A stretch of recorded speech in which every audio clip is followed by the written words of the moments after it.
Assalamualaikum warahmatullahi wabarakatuh. Waalaikumsalam warahmatullahi wabarakatuh. Ya, senang sekali pada pagi hari ini saya Nuzulul Rahmi SST MKes masih bertemu dengan pemirsa di rumah serta para mahasiswa Universitas Subudaya Indonesia Prodi D3 Kebidanan tingkat 3 dengan mata kuliah Kebidanan dan Kebijakan Kesehatan. Nah, pada pagi hari ini kita akan membahas materi tentang kebijakan pemerintah terkait dengan mutu pelayanan kesehatan. Apa kabar semuanya? Pastinya sehat kan? Nah, untuk hari ini kita mulai pembelajaran kita. Kita akan melihat dulu apa sih kebijakan pemerintah terkait dengan mutu pelayanan kesehatan. Nah, pemerintah berdasarkan kekuasaan konstitusi Undang-Undang Dasar 1945 berhak untuk mengatur dan mengurusi masyarakat dalam hal kepentingan umum. Nah, regulasi adalah pengendalian yang berkesinambungan dan terfokus yang dilakukan oleh lembaga publik terhadap kegiatan pelayanan kesehatan yang dibutuhkan oleh masyarakat. Nah, regulasi ini sangat penting dalam pengendalian yang berkesinambungan atau untuk menjaga mutu pelayanan kesehatan. Nah, regulasi ini juga suatu peraturan yang dibuat untuk membantu mengendalikan suatu kelompok, lembaga, organisasi, dan masyarakat demi mencapai tujuan tertentu dalam kehidupan bersama, bermasyarakat, dan bersosialisasi. Nah, bentuk regulasi dalam pelayanan kesehatan apa saja sih bentuknya? Nah, ada bentuk-bentuk pelayanan kesehatan untuk menjamin sebuah pelayanan kesehatan ini bermutu. Yang pertama adalah lisensi atau perizinan. Nah, lisensi atau perizinan ini merupakan proses dan izin secara legal oleh lembaga yang kompeten. Nah, biasanya pemerintah kepada individu atau untuk menjalankan praktik atau kegiatan pelayanan kepada masyarakat. Nah, jadi bentuk dari regulasi dalam pelayanan kesehatan itu adalah harus dapat perizinan dari siapa? Dari pemerintah, ya. Kemudian sertifikasi. Nah, sertifikasi ini adalah kegiatan penilaian kepada orang maupun organisasi yang telah memenuhi syarat yang telah ditetapkan. Nah, kalau sudah ada perizinan, kemudian mau diakui, jadi ada sertifikasinya. Nah, jadi kegiatan penilaian kepada seseorang atau organisasi ini salah satunya di pembuatan surat tanda registrasi bidan misalnya. Nah, itu merupakan bentuk dari sertifikasi ya. Nah, kemudian akreditasi adalah proses formal yang dilakukan oleh lembaga yang berwenang dan diakui untuk melakukan penilaian pada organisasi yang telah memenuhi standar yang telah ditetapkan. Nah, contoh misalnya kampus atau rumah sakit atau sekolah. Nah, itu harus diakreditasi, melihat bagaimana standar yang telah sesuai nggak dengan standar yang seharusnya. Nah, Undang-Undang Nomor 44 Tahun 2009 tentang rumah sakit. Nah, jadi rumah sakit wajib melakukan akreditasi secara berkala minimal 3 tahun sekali serta dapat dilakukan oleh lembaga independen baik dalam maupun luar negeri. Nah, jadi akreditasi itu ada yang penilaian dalam negeri, ada penilaian luar negeri. Nah, tentu saja yang terbaik luar negeri, jadi berstandar internasional ya. Nah, peran pemerintah dalam regulasi.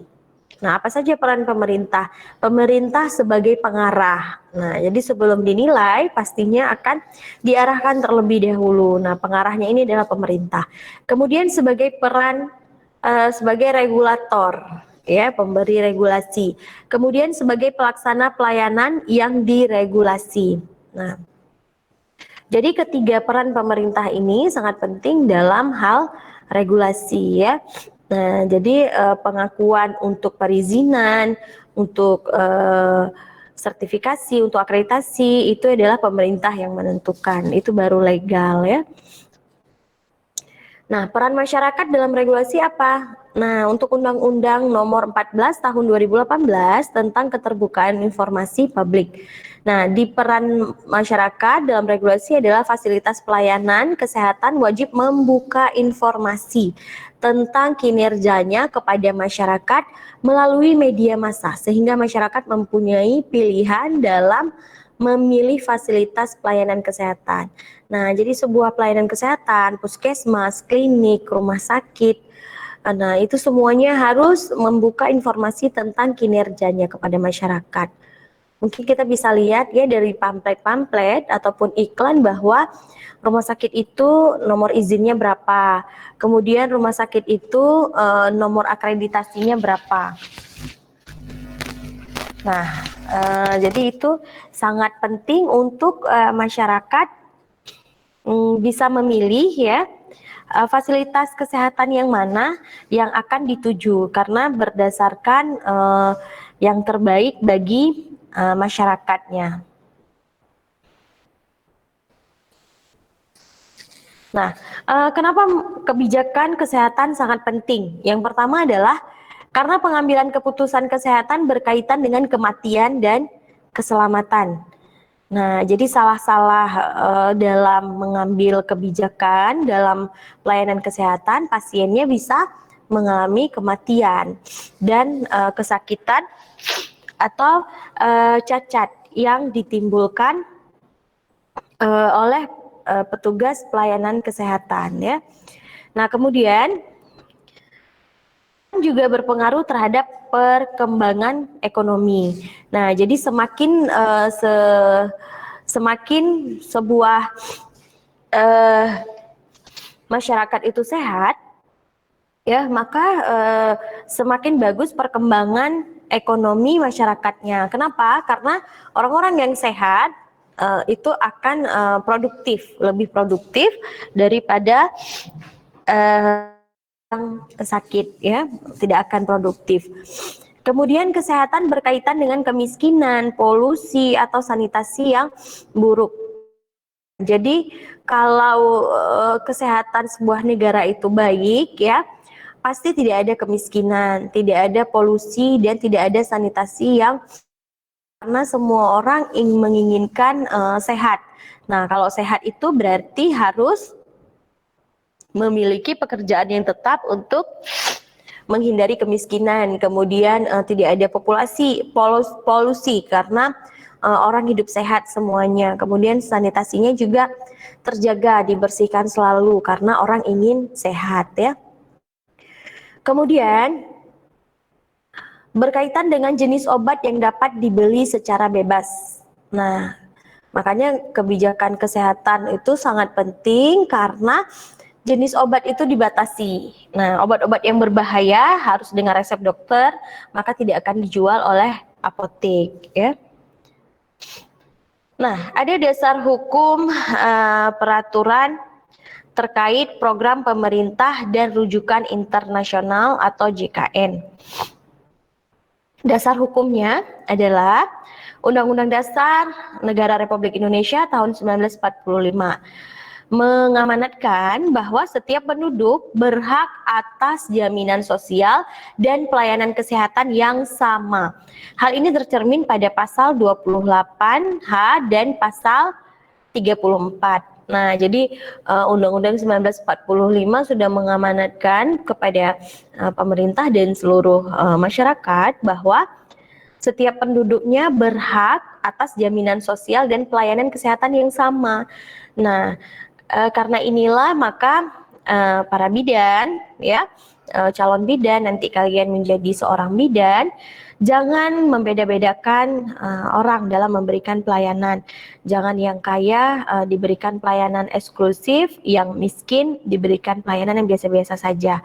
Karena kalian melanggar Undang-Undang Dasar 1945, ya. Nah, kita lihat dulu pasal 28. Apa isinya?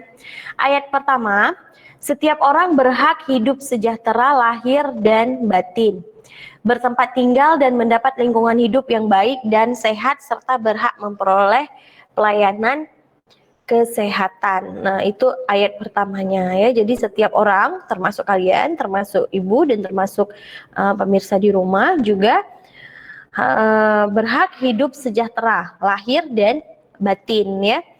Ada tempat tinggal, lingkungannya yang baik, sehat, serta berhak memperoleh pelayanan kesehatan.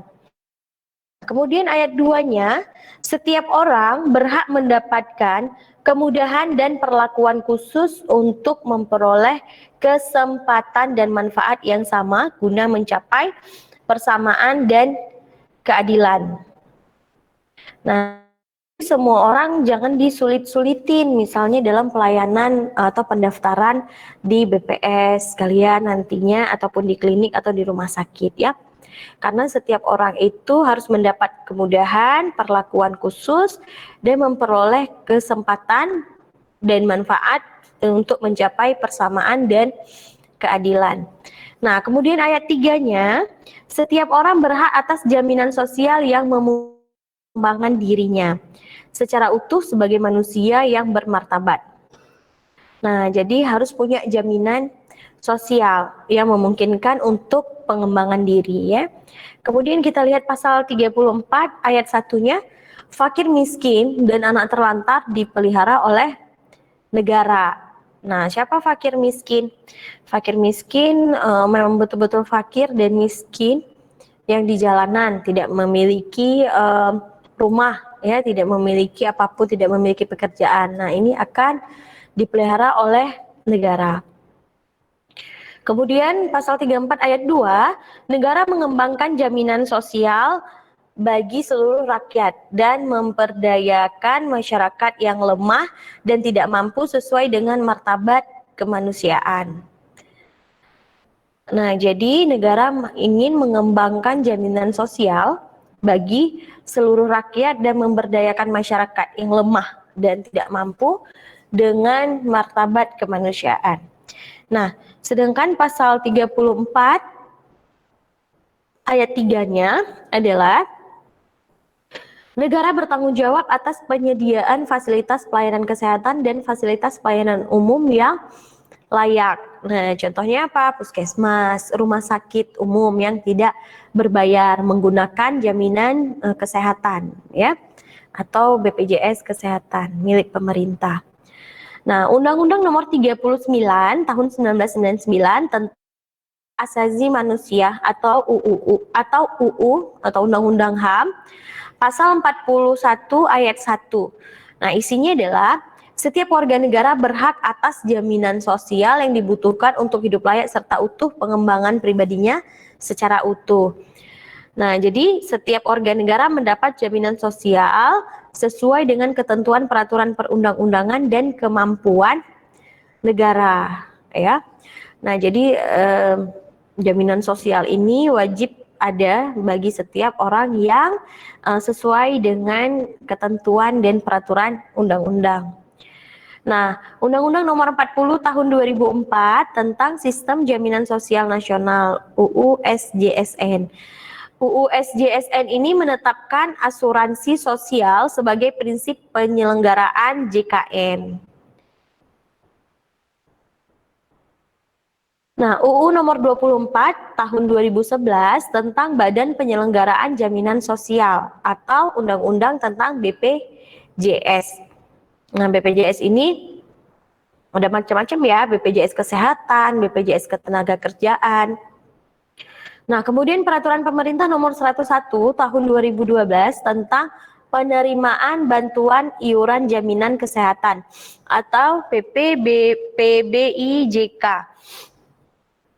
Nah, yang keenam adalah peraturan Presiden nomor 86 tahun 2013 tentang tata cara pengenaan sanksi administratif kepada pemberi kerja selain penyelenggara negara dan setiap orang selain pemberi kerja, pekerja dan penerima bantuan iuran dalam penyelenggaraan jaminan sosial. Nah, jadi tidak hanya negeri yang diatur dalam ketenaga kerjaan ataupun tentang pelayanan kesehatan, tetapi juga swasta. Nah, ini di 6 tahun 2013. Nah, kemudian ada PP lagi, Peraturan Presiden nomor 12 tahun 2013 tentang kesehatan. Nah, isinya adalah pendaftaran, iuran, penyelenggara, fasilitas, kendali mutu dan kendali biaya, keluhan dan sengketa. Nah, ini ada semuanya peraturannya di Peraturan Presiden nomor 12 tahun 2013. Ada lagi Peraturan Presiden nomor 111 tahun 2013 tentang perubahan Perpres nomor 12. Nah, jadi ada sedikit revisi. Kemudian Perpres nomor 17 tahun 2013 tentang pelayanan kesehatan tertentu berkaitan dengan kegiatan operasional Kementerian Pertahanan, TNI, dan Kepolisian Negara Republik Indonesia. Nah, ini ada beberapa Perpres lagi. Nah, boleh dibaca nantinya ya. Oke, sementara kita akan menyaksikan iklan dulu, jangan kemana-mana, tetap di e-learning Universitas Budia Indonesia.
Oke.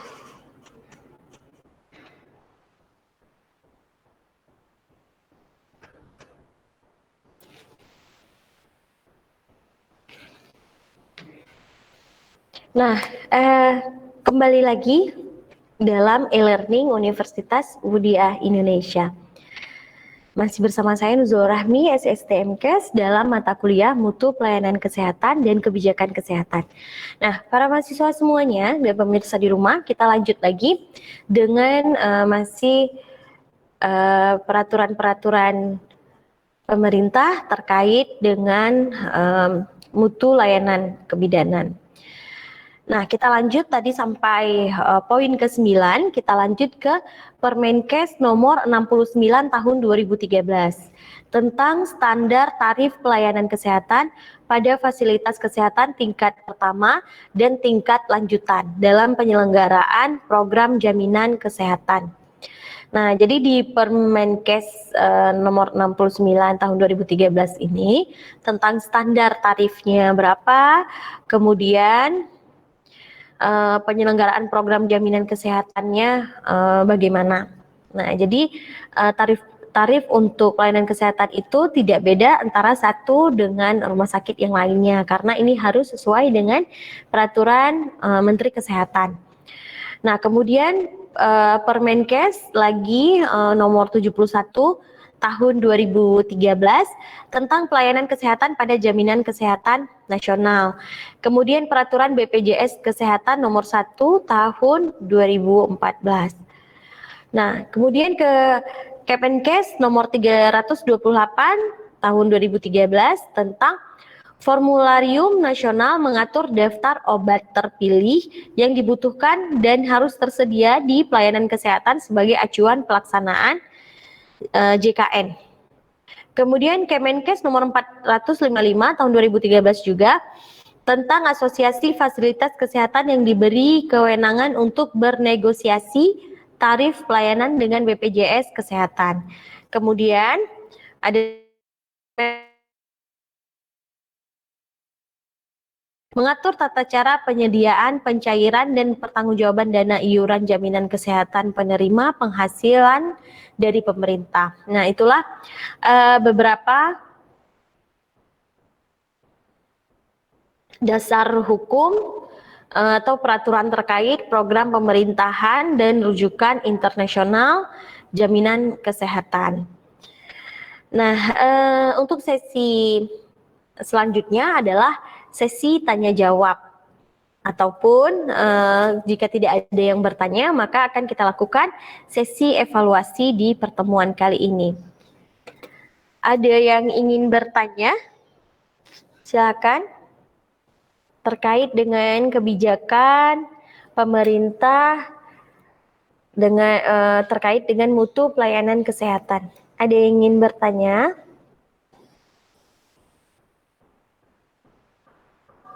Silakan.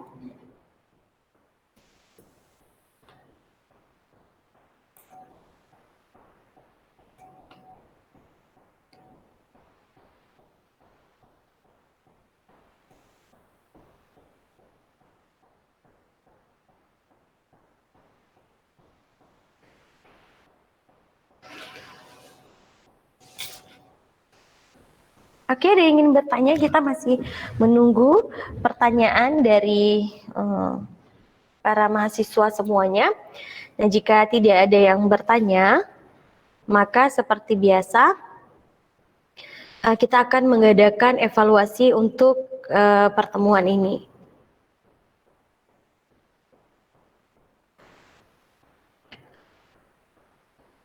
Oke, nggak ada yang bertanya ya? Nah, selanjutnya kita akan melakukan sesi evaluasi untuk pertemuan hari ini tentang kebijakan pemerintah terkait dengan mutu pelayanan kesehatan.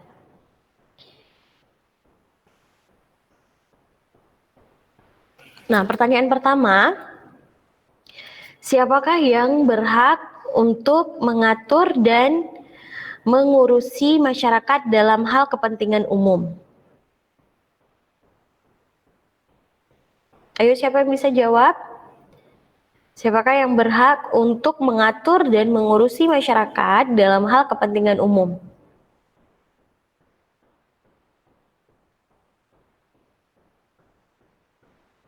Ayo. Ya, Vena, silakan Vena. Vena? Yang berhak mengatur dan mengurusi masyarakat dalam hal kepentingan umum itu adalah pemerintah berdasarkan kekuasaan Konstitusi UUD 1945. Iya, bagus sekali jawabannya ya. Jadi, yang berhak untuk mengatur dan mengurusi masyarakat dalam hal kepentingan umum adalah pemerintah berdasarkan kekuasaan konstitusi Undang-Undang Dasar 1945.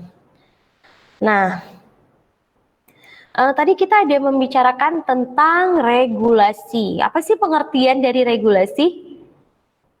Ayo, siapa yang bisa? Tolong semuanya diaktifkan kameranya. Kamera videonya semuanya diaktifkan. Ya, siapa yang bisa menjawab pengertian dari regulasi?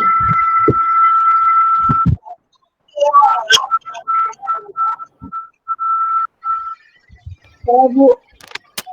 Siapa?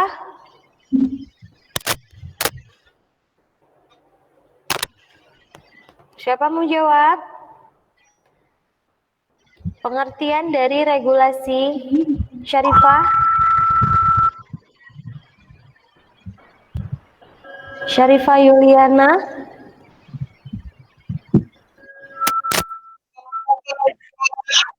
Saya, Bu.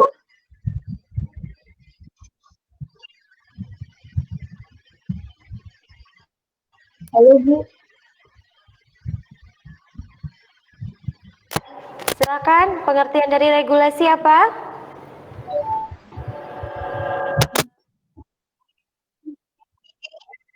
Regulasi adalah suatu peraturan yang dibuat untuk membantu mengendalikan suatu kelompok, lembaga atau organisasi, dan masyarakat demi mencapai suatu tujuan tertentu dalam kehidupan bersama masyarakat dan bersosialisasi. Iya, bagus sekali jawabannya ya. Jadi pengertian regulasi suatu peraturan yang dibuat untuk membantu mengendalikan suatu kelompok, lembaga, organisasi, dan masyarakat demi mencapai tujuan tertentu dalam kehidupan bersama, bermasyarakat, dan bersosialisasi. Oke, bagus sekali. Nah, pertanyaan selanjutnya, ada 3 bentuk regulasi dalam pelayanan kesehatan. Apa saja? Ocha, Bu. Oja? Ya, silakan Oja. Ada yang pertama ada lisensi atau disebut juga dengan perizinan. Yang kedua yaitu ada sertifikasi dan yang ketiga itu ada akreditasi. Ya, bagus sekali ya, Oja. Jadi bentuk-bentuk regulasi dalam pelayanan kesehatan itu ada 3, ada lisensi, akreditasi, sertifikasi, dan akreditasi. Oke. Nah, tadi kita udah membahas tentang peran pemerintah dalam regulasi. Apa aja? Ada 3 peran pemerintah dalam regulasi. Iya, Ulkarima, silakan.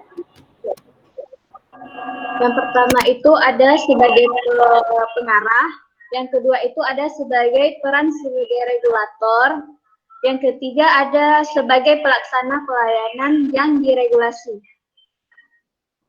Ya, bagus sekali ya jawaban dari Ulkarima tadi. Jadi peran pemerintah dalam regulasi ada 3, sebagai pengarah, sebagai regulator, dan sebagai pelaksana pelayanan yang diregulasi.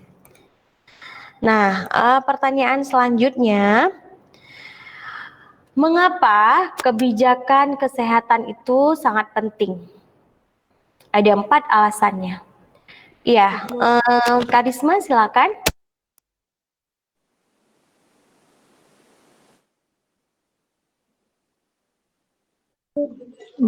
Yang pertama, karena pengambilan keputusan kesehatan berkaitan dengan kematian dan keselamatan. Yang kedua, kesehatan juga berpengaruh terhadap perkembangan ekonomi.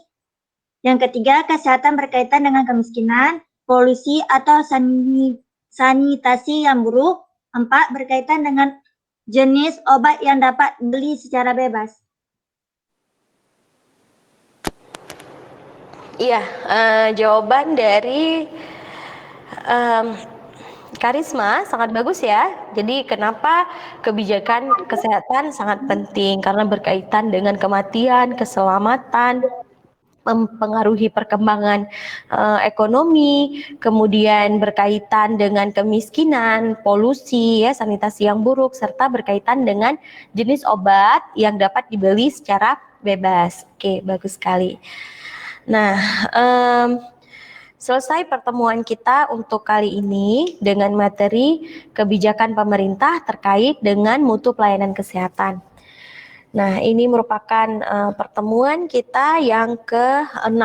Nah, minggu depan kita tetap akan bertemu dengan pertemuan ke-7 terakhir, kemudian baru kita akan melaksanakan ujian tengah semester ya. Nah, jadi untuk hari ini terima kasih atas partisipasinya para mahasiswa Ibu semua. Semoga kita tetap dilindungi oleh Allah dan diberikan kesehatan semuanya sehingga bisa melaksanakan perkuliahan di minggu depan, Selasa depan pada jam yang sama ya.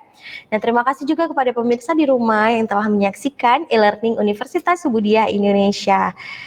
Saya Nuzulur Rahmi, SSTMK, undur diri. Minggu depan kita akan bertemu lagi di jam dan channel yang sama. Wabillahi taufiq wa hidayah. Assalamualaikum warahmatullahi wabarakatuh. Pemirsa, kita sudah menyaksikan program e-learning live yang pastinya juga dipersembahkan oleh Universitas Subudiyah Indonesia dari para dosen-dosen di Universitas Subudiyah Indonesia. Semoga ilmu yang ditampilkan yang pasti juga sudah disajikan bermanfaat bagi para mahasiswa dan juga bagi para pemirsa dan juga masyarakat umum. Jangan lupa pemirsa untuk selalu menyaksikan program e-learning live di UB On TV dari jam 9 sampai jam 3 sore setiap hari, hanya spesial buat Anda, persembahan dari UB On TV dan dipersembahkan oleh Universitas Subudiyah Indonesia. Di tengah pandemi COVID-19 ini,